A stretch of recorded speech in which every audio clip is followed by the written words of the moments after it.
Distinguished ladies and gentlemen, good afternoon and thank you very much for the opportunity accorded to participate on today's program as a keynote speaker under this segment, focusing on activities undertaken in the energy sector to promote youth development and enterprise creation.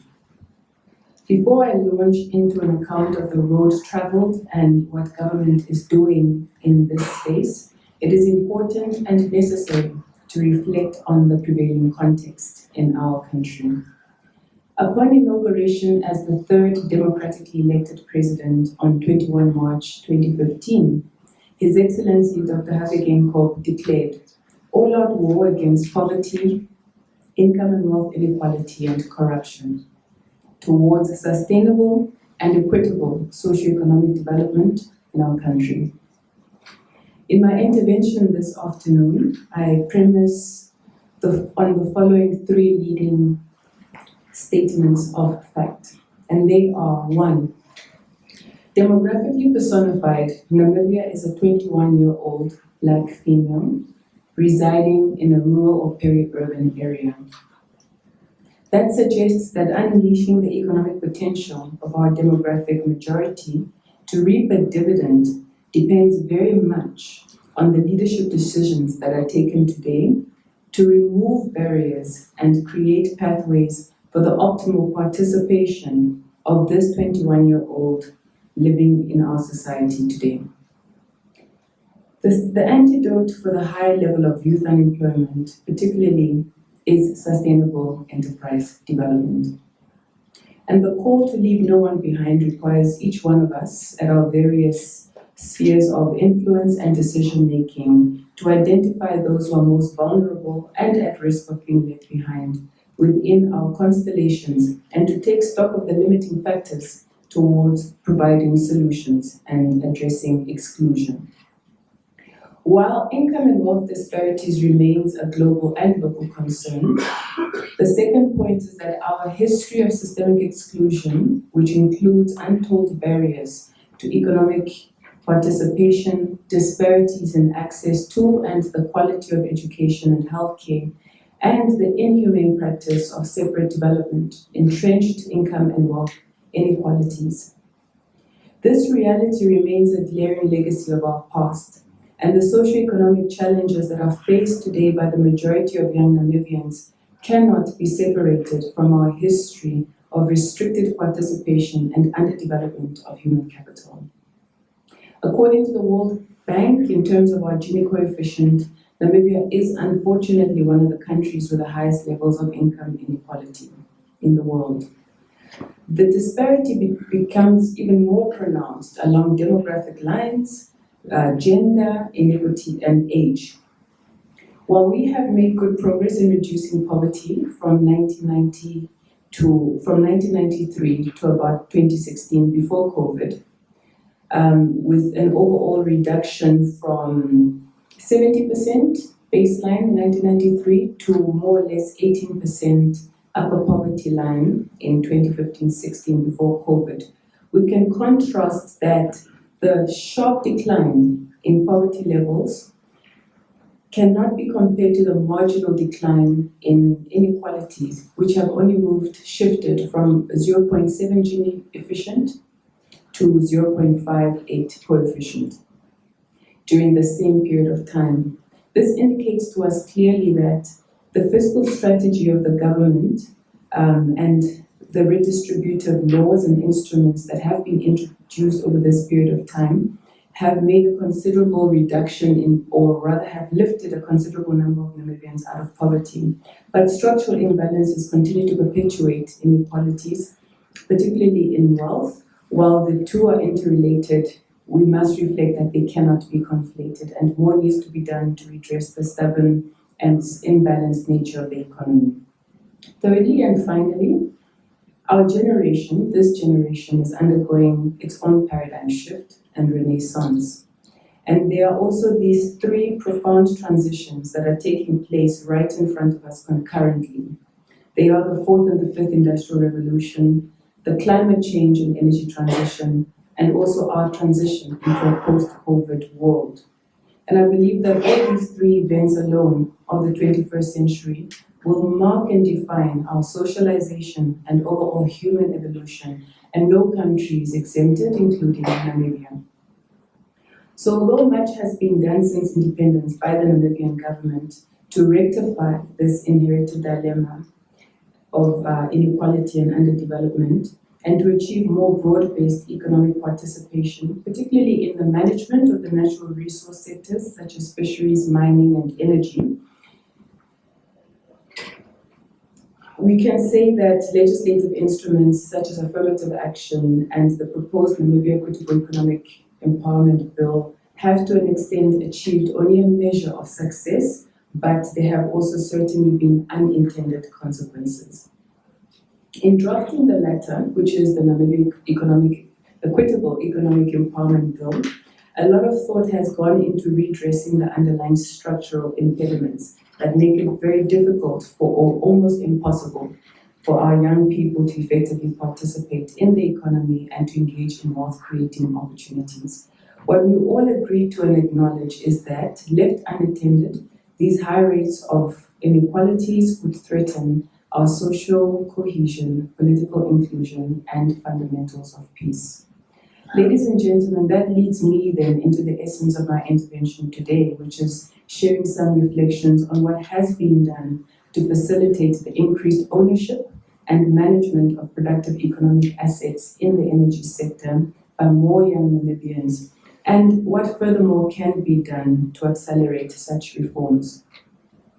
Before COVID-19 and on the back of the 2016 global economic slowdown, which manifested as depressed commodity prices and declining revenue flows for government, there were already about 4 megatrends that were leading the falling numbers of employment and contractions in the key sectors of our economy.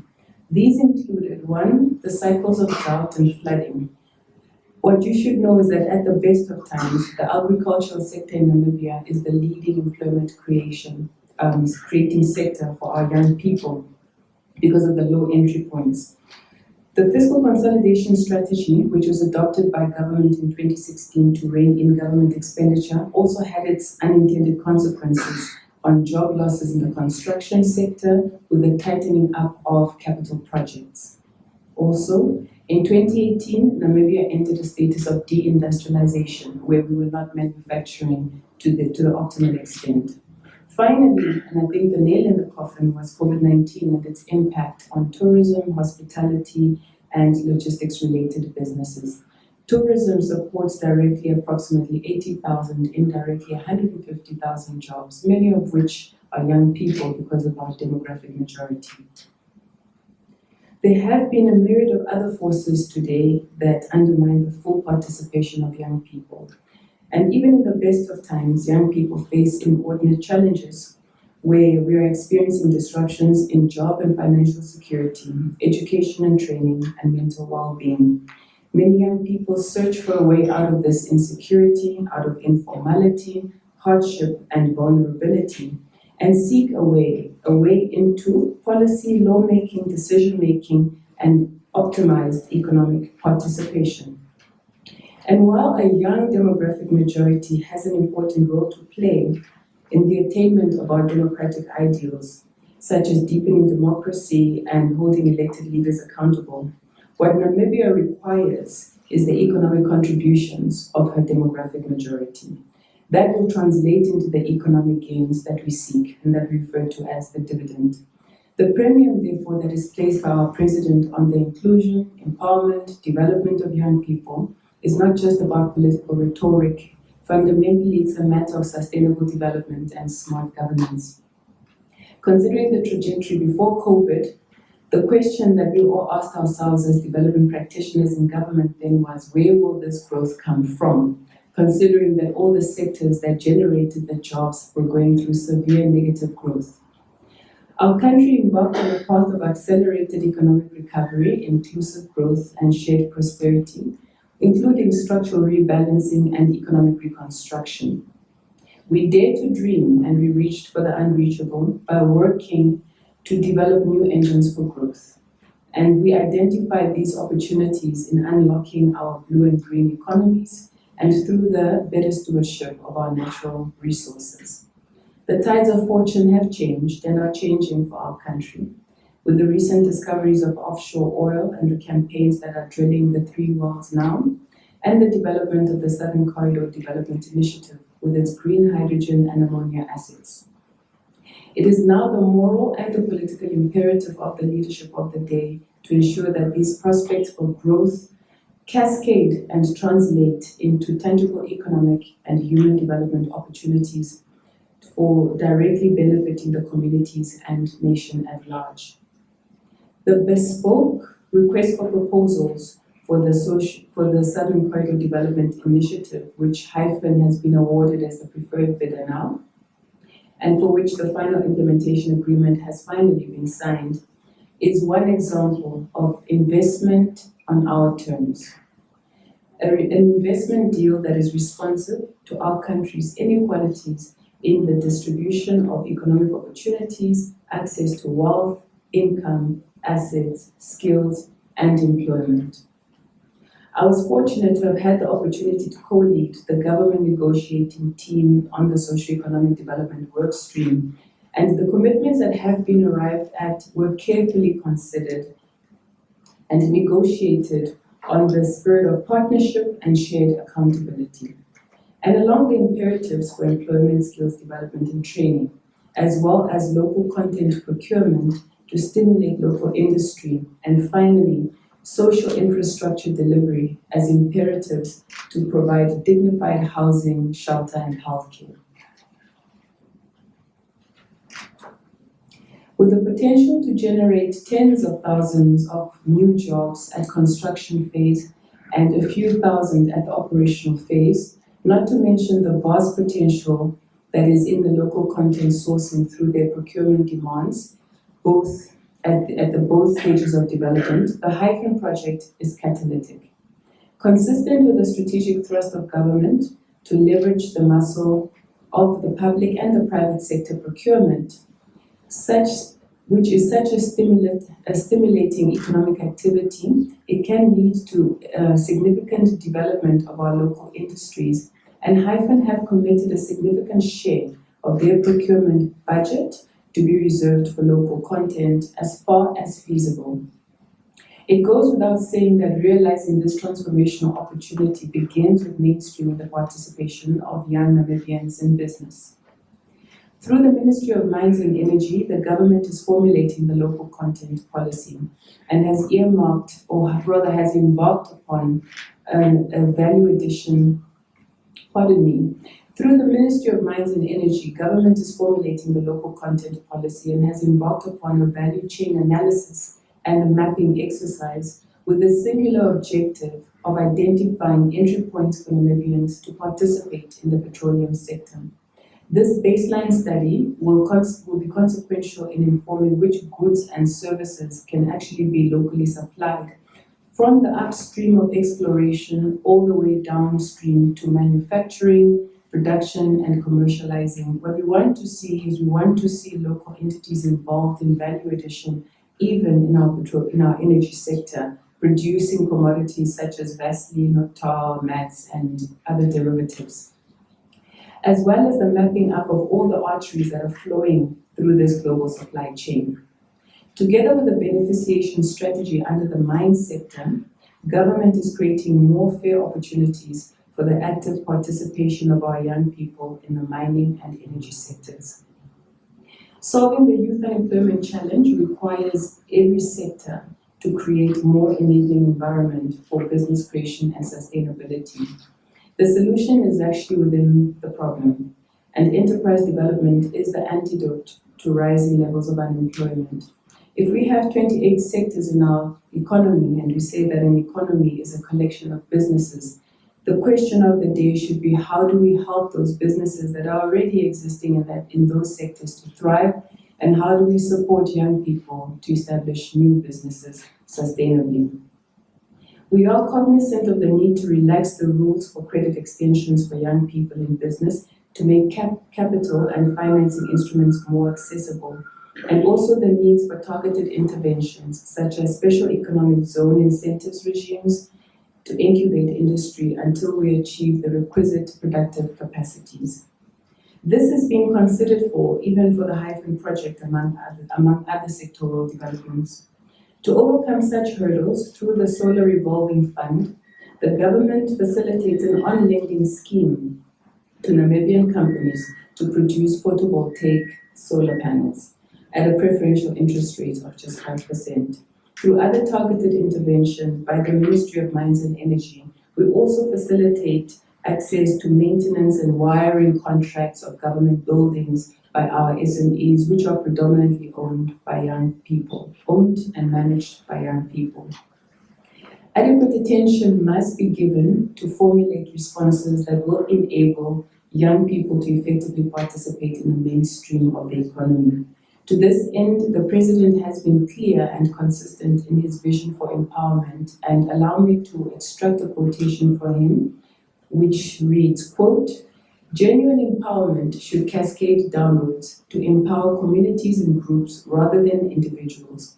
Wealth distribution downwards is more sustainable than wealth distribution upwards. This is the type of model that we would like to promote in Namibia." He continues, "I wish to encourage existing businesses not to wait for a law, but to be proactive and to start structuring and implementing empowerment transactions with their employees.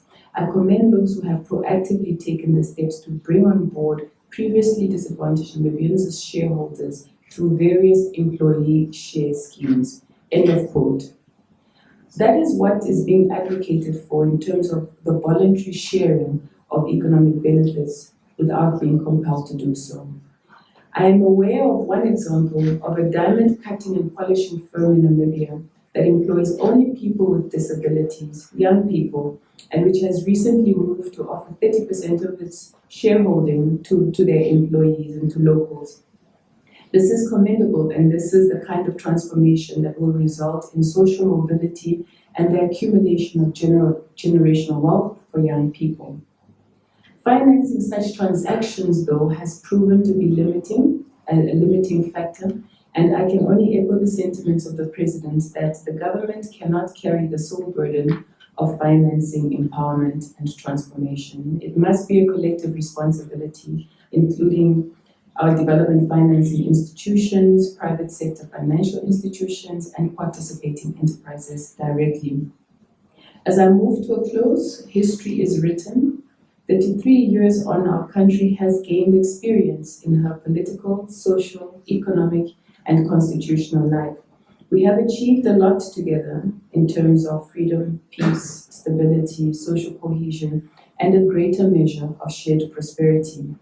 It was the Nobel laureate of economics, Joseph Stiglitz, however, who we have frequently quoted through the President, saying that growth that is not shared will not be sustainable.